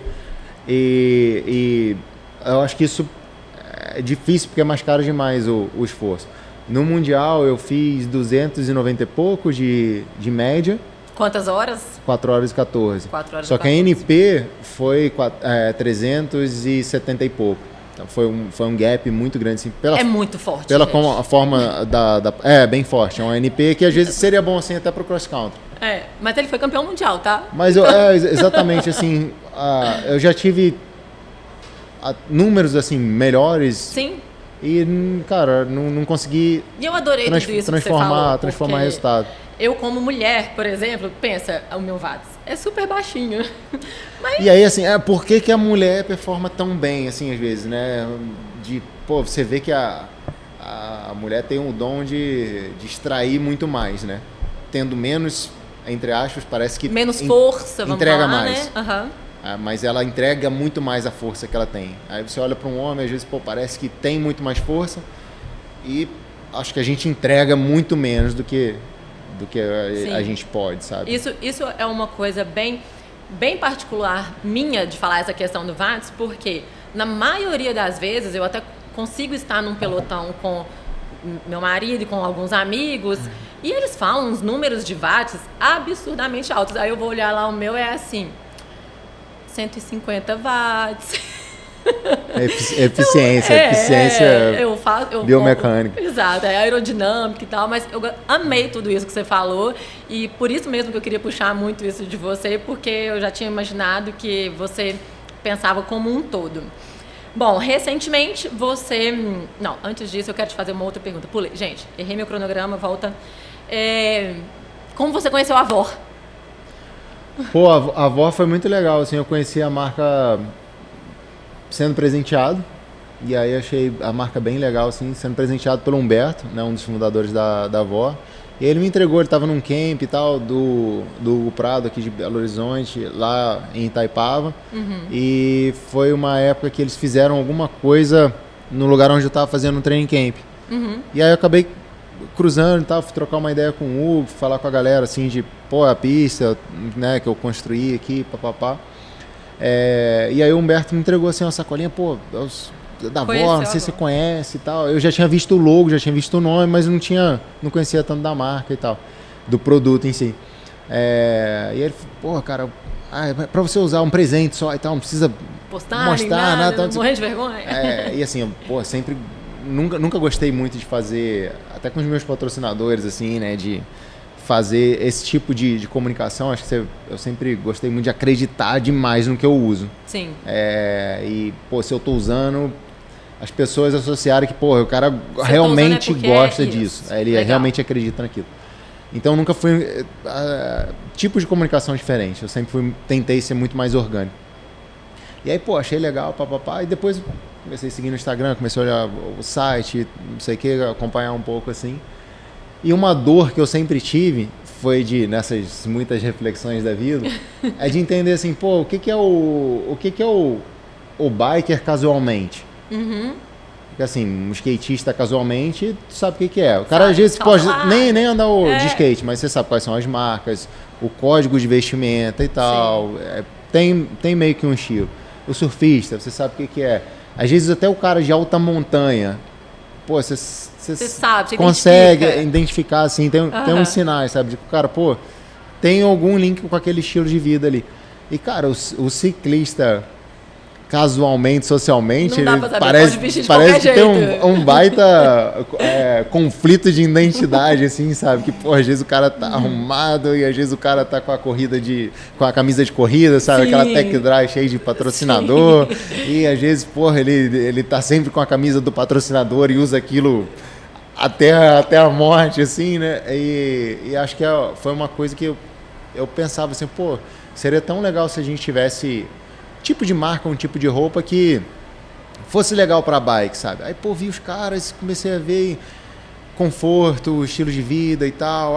É o cara apresentável, mas não é o cara extremamente extravagante. Isso. É o cara que, porra, queria até botar uma roupa mais arrumada, mas eu não quero botar uma roupa que restringe, que seja arrumada demais, nem que restrinja o meu movimento, ou que eu me sinta preso e tal. Então, aquele cara que acabou de passar 3, 4, 5, 6 horas com uma roupa super leve em contato com a natureza e tal, tu bota uma calça jeans, uma camisa de linho mais travada e tal, parece que eu me salva daqui, né? Olha e tal. Só, e aí a Avor, assim, é uma roupa que, né, você veste, é muito mais... Pô, dá até pra pedalar. Eu tô arrumado, eu tô decente, mas eu tô me sentindo bem por estar dentro dela. Porque a gente pedala, a gente gosta da roupa do esporte porque é confortável, né? E aí foi muito doido, porque eu entrei em contato com os caras, tipo, pô, tal, não sei o que, eu sou Henrique Avancini, ninguém sabe quem eu sempre parto por esse princípio, né? Ninguém é obrigado a me conhecer.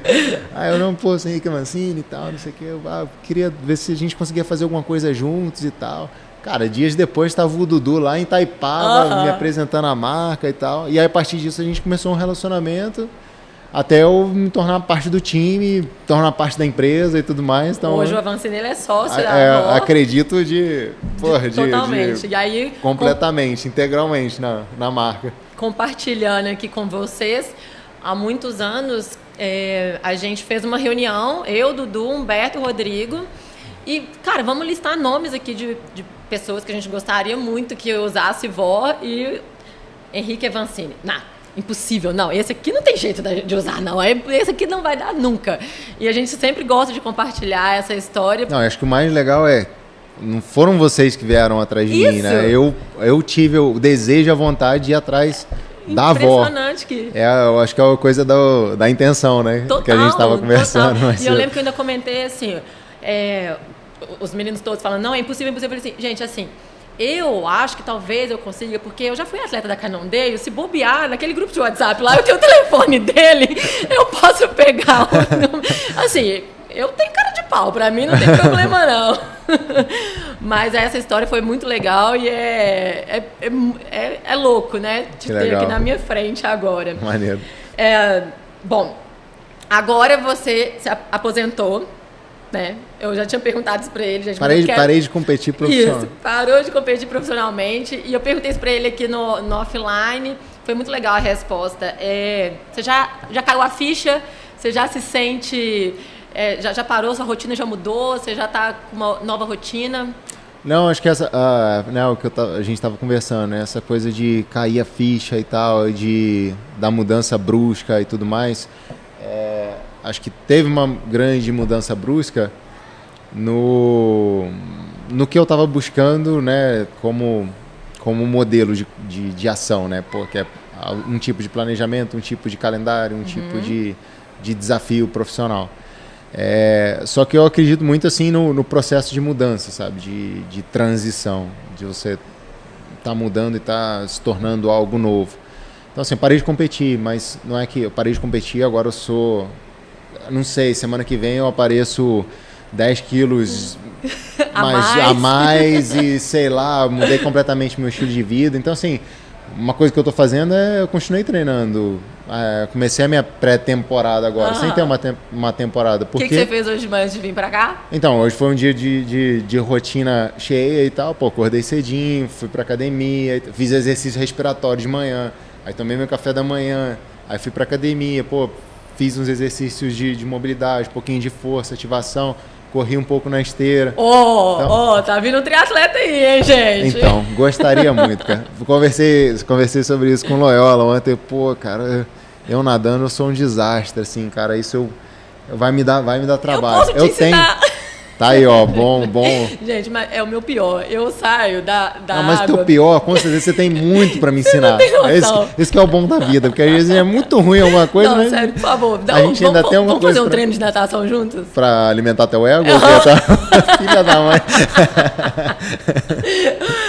Eu e muitos brasileiros, a gente assistiu o seu documentário. Meu Motivo. Já que o VATS não dá pra ser próximo, né? Então... mas vamos fazer o triatlo, então. Que eu vou pegar na bike. Na bike eu ainda sou mais ou menos, tá? Eu acho que vai ser legal. Mas isso. eu vou sobrar correndo de novo. Não vai, não. Porque homem, ele começa a correr e todos os meus amigos, todas as pessoas que eu iniciei no esporte vão falar assim, começa a correr comigo. Homem, em um mês já tá melhor do que eu. Não tem jeito. É natural, o homem é mais forte, é mais rápido. Então, talvez ali no primeiro triatlo pode ser que eu ganhe, dependendo da distância. Tá bom. Vamos diminuir a bike pela primeira vez. Não tem nem... Tem o quê? Tem nem um mês que eu tô aposentado e já tô sendo desafiado aqui na minha carreira de triatlon. Você não tá entendendo. Pela primeira vez na minha vida, em 9 anos que eu tenho de triatlon, eu estou querendo fazer um triatlon onde tenha a menor bike. Eu nunca quis isso na vida. Vamos fazer um triatlon, mas a bike pode ser. Pode ser só 10 quilômetros. Se quiser ser 2 de corrida, pode ser. Eu tô torcendo pra natação agora.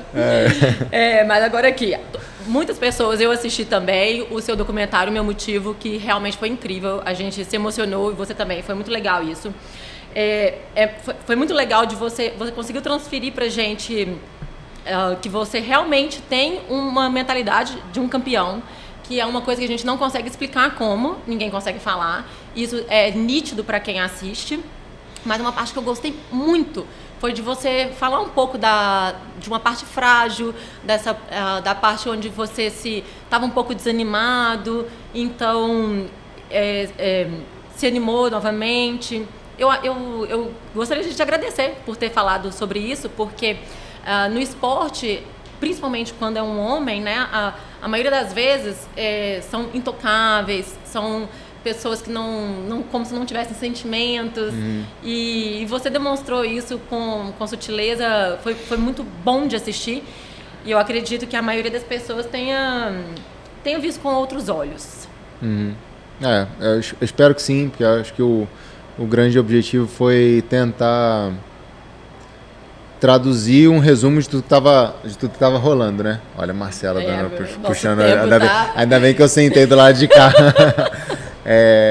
Mas calma aí, tá, gente? Calma, só mais um pouco. Vou tentar ser breve.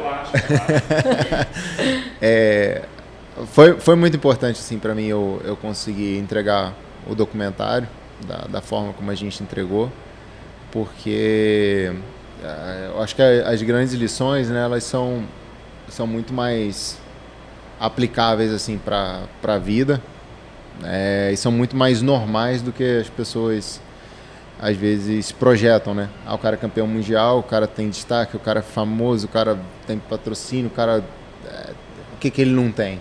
E às vezes as pessoas esquecem do teu senso de humanidade, assim, no sentido de você continua sendo um ser humano com sentimentos, como o cara mais normal que possa existir. Então essa diferença que parece ser tão grande, tão distante, não te tira dessa tua raiz, da tua real origem, né? E acho que foi bacana, assim, poder ver a reação das pessoas e de talvez entender um pouco melhor, assim, o meu motivo por trás da decisão. Eu acho que é uma coisa difícil para as pessoas compreenderem, assim, pô, mas como assim? Já ia se aposentar mesmo, mas quando o cara ganha, ele finalmente ganha de novo, ele resolve se aposentar e tal.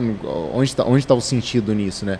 E aí acho que é muito entender que o sentido ele não é tão óbvio, né? O sentido ele não pode ser algo que vem dessa projeção das pessoas, de olhar e, pô, se o cara e aí é o lance do rótulo, se o cara é isso, ele precisa ser isso até eternamente. E não, assim, acho que o que o esporte me ensinou foi ter essa vontade de, cara, aonde dá para você melhorar, aonde você pode ser melhor. E assim, como atleta profissional, eu acho que eu consegui compartilhar isso. E quem aceitou, entendeu e absorveu a mensagem, aceitou. Quem não aceitou e não entendeu essa mensagem através de mim, porque ninguém é obrigado, claro, não ia aceitar e absorver, independente do que a mais eu fizesse. Então, assim, acho que era um ponto de, a partir disso, simplesmente para eu continuar sendo o que eu sou. Eu não queria continuar sendo o que eu sou. Eu queria, assim, eu preciso mudar, eu preciso cometer novos erros e novos acertos e ter essa vontade de querer melhorar. E o atleta, uma coisa perigosa, né, por trás do esporte de alto rendimento, é o ego, cara. Assim, quando você começa a ir em tudo que é lugar e tal, e tem gente te cumprimentando, te dando os parabéns, te elogiando e tal, cara, você quer continuar sendo isso. Por mais que seja uma coisa boa, que está gerando bem nas pessoas, tem um lado vilão interno da pessoa, sabe? De começar a achar, pô, mas eu já fiz e tal, não sei o quê, papapá, pô, esses caras e tal, não sei o quê. E acho que isso é uma coisa que vai muito contra, ou completamente contra, o que eu sempre tentei passar, o que sempre foi o meu discurso, e que sempre foi a minha reflexão e também a minha motivação de querer alcançar as coisas que eu alcancei. Então é difícil, cara, assim, como me aposentei sendo campeão mundial. Quando você ganha um título mundial, é o melhor cenário que você tem para poder falar, comunicar, trabalhar e tal. Você ganha como campeão mundial, qualquer prova fora. No Brasil nunca cobrei para largar em nenhuma prova, mas é cultural na Europa. Você tem o start bônus. Você ganha mais do que a premiação da prova se você ganhar, só porque você é campeão mundial. Então, assim, você abre mão de muita coisa, de muitos benefícios, assim. E isso eu acho que é libertador para a vida, assim. Que bom. A sua experiência, a sua vida, você contando tudo isso pra gente, você não faz ideia. Vale muito para todo mundo que ouve e quem souber tirar proveito disso, como você mesmo falou. Para tudo. Que bom. É muito gostoso ver como você tem essa capacidade de cuidar da sua própria vida. Desenvolver a capacidade. Desenvolver e continuo tentando desenvolver. É muito legal. É bom saber que existe uma pessoa assim e que consegue passar pra gente. Que bom, obrigado. Bom, hoje você tem uma equipe de ciclismo, né, em parceria com a Caloi. Brevemente. Eu vi o rabo de olho assim, brevemente. Sério, cara, agora era o fechamento lá. Fechamento. Só fala pra gente como que funciona, qual que eu queria saber como que funciona, quantos atletas você tem ali, se é um projeto que ela tentando desacelerar agora. Porque eu quero. É a última coisa. Vai lá. O segundo episódio vai ser parte A e parte B. Não, para. Como funciona? O que é preciso para estar nela? Porque eu tenho certeza que aqui deve ter vários atletas que estão ouvindo a gente que gostaria de participar. E o que você espera desses atletas? O projeto de desenvolvimento de atletas eu criei com meu pai assim, em 2015. Então a gente está indo para a 10ª temporada agora de competição. E o que a gente sempre buscou foi ser uma referência como equipe. A gente começou como um projeto de desenvolvimento de atletas de elite. Então a ideia era dar uma sobrevida para os atletas para que eles pudessem trabalhar com mais paciência para ser um bom elite. Não tivessem que apressar muito o processo. Hoje a gente se tornou, né, nos últimos anos, uma equipe de elite. Desculpa se eu desrespeito alguém falando isso, mas é a melhor estrutura que a gente tem no Brasil, algo comparável às estruturas das equipes globais, as equipes Factory, como eu representei lá fora durante alguns anos. Então a gente faz um trabalho assim, de incremento ao esporte que eu acho que é significativo. Internamente, eu acho que o que eu espero hoje, assim, na real, é que todo mundo que passe pelo time seja impactado de alguma forma a querer crescer, a querer melhorar e a conseguir de fato evoluir, seja através do time ou através do contato com o time. E aí óbvio que a gente nasceu e o centro de tudo é o crescimento dos atletas e performance esportiva, resultado, mas o que eu acredito e tento desenvolver é esse ambiente, esse método de que, poxa, as pessoas queiram fazer parte porque é uma coisa que gera crescimento. Então, gerar crescimento não quer dizer que seja confortável, gerar crescimento não quer dizer que seja fácil, mas gerar crescimento é aquela coisa assim que desperta o comprometimento nas pessoas. Por mais que tenham dias muito bons e dias muito ruins e dias mais ou menos, eu ainda estou comprometido com aquilo ali porque eu estou fazendo parte de algo que é significativo para algo maior e que tem valor para mim e que me faz querer ir para frente. Assim, acho que esse é o nosso jeito de tentar ser internamente. E algum atleta que queira entrar por time ou de repente mandar o currículo? Não, a gente... Você seleciona? Eu nunca fui muito por resultado e coisas do tipo, né? Então eu avalio muito mais assim o comportamento, o que é o cara quando o atleta ou a atleta quando desempenha bem, quando desempenha mal, né?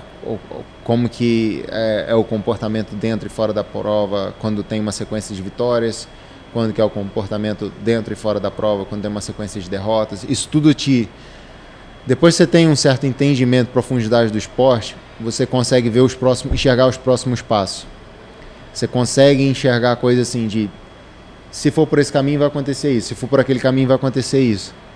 Então, tem sempre a individualidade de todas as pessoas, mas o ambiente ele te empurra para determinadas coisas.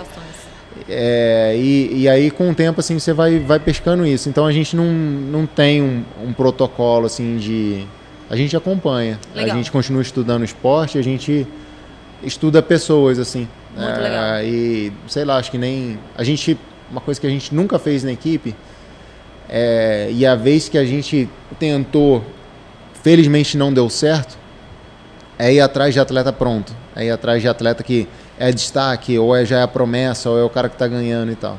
Então a gente constrói a história e a gente vê o desenvolvimento do atleta, faz com que o atleta desenvolva o time e valorize o time, vice-versa, o time valoriza o atleta e que cada membro tem uma ligação com um todo muito forte. Então, pô, assim todo mundo cresce junto, né? Todo mundo fez parte disso e cada integrante tem um pouco do todo e o todo tem um pouco de cada um. Perfeito. Bom, para finalizar, enfim, fale a primeira coisa que vier na sua mente. Ei, caramba, eu sou péssimo nisso. A primeira coisa, bate bola, aí eu respondo 1 minuto e 40. Vamos tentar, tudo é treino. Tudo é treino, tudo é treino. Cor? Laranja. Comida favorita? A salada e pizza, depende do dia. Um lugar no mundo? Com alguém que eu gosto. Porra. A bicicleta é? Um instrumento maravilhoso. Não gosto que... Me idolatrem. Uma competição? Brasil Ride. Um adversário? Thiago Ferreira. Você acabou de nascer e tem a experiência de agora. O que diria para você mesmo nesse momento? Acredita, garoto. Vai ser difícil, mas acredita.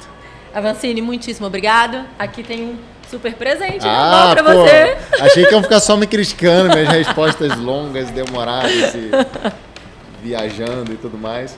Obrigado. Não sei o que é, mas... Aí vou atrasar agora para abrir o presente. Agora já não é culpa minha. Não, agora já acabou o conteúdo, não tem problema.